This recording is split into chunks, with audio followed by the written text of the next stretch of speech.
But back here in Europe, Viktor Orban is facing renewed calls for his expulsion from the largest political grouping in the European Parliament. The European People's Party are also known in Brussels as the EPP, who have 12 members of the European Parliament. Now, the Hungarian Prime Minister and his Fidesz party are being sidelined after they launched an aggressive campaign for May's European elections that targets the current European Commission President, that's Jean-Claude Juncker, who he himself is actually a member of the centre-right group, the European People's Party. Well, let's get more on this story from Shona Murray, who's our Brussels correspondent based over there in Brussels. Good morning. Lovely to see you there. Now, it's no secret, Shona, that Viktor Orban has had long, tense relations with the European People's Party. There's a bit of a war of words going on right now between Brussels and Hungary. But what's tipped them over the edge this time? Why are certain countries so frustrated they actually want to see him out of the party?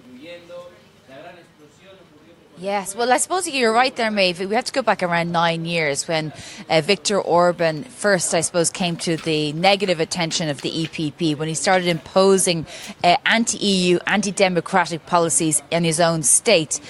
For example, he took ironclad control of the media, of the judiciary.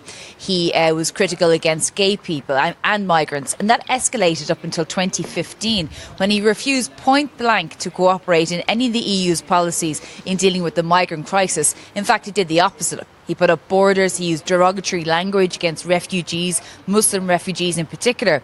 And now that's continued. In fact, he's been bolstered somewhat over the past couple of years because of the rise of anti-migrant, anti-EU parties in countries like Italy, for example. But we may have reached something of a tipping point now because, as you mentioned there, in his latest tirade against the EU, he's personally targeted Jean-Claude Juncker, President of the European Commission, who's also a member of the EPP. He's basically started a new campaign in Hungary targeting Jean-Claude Juncker, using Jean-Claude Juncker's face all across billboards, saying that the EU is trying to impose pro-migrant policies on Hungary, which goes against Hungary's values and Hungary's interests. Well, the EPP, the EU, the European Commission is saying enough is enough. So we'll have to see what happens there.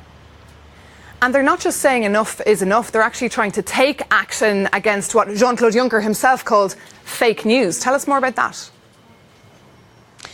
Exactly. So, well, while they say enough is enough, there's been this sort of chatter for some time now. But what we've had in terms of an update is that we've had 4 parties within the EPP tabling a motion to expel Viktor Orban or his party Fidesz from the European People's Party. Now, what's required is 7 parties from 5 member states to start this conversation, or you need the senior leaders of the EPP to have this conversation. Now, the EPP have said they will discuss it in their next meeting on March 20th. But in the meantime, the European Commission has issued a checklist going through all of the claims that Viktor Orban has made in his latest campaign, such as the fact that he's trying to impose migrants on Hungary, that the EU is trying to undermine borders, and they've gone through that to refute all of the claims that Viktor Orban has made. So we'll see where this goes. I think there's a huge problem because the EPP is very influential and Fidesz has 12 MEPs within that. So if they were to remove Viktor Orban's party, then you would diminish the strength of the EPP. So there's a lot of play to go with this, Maeve, yet.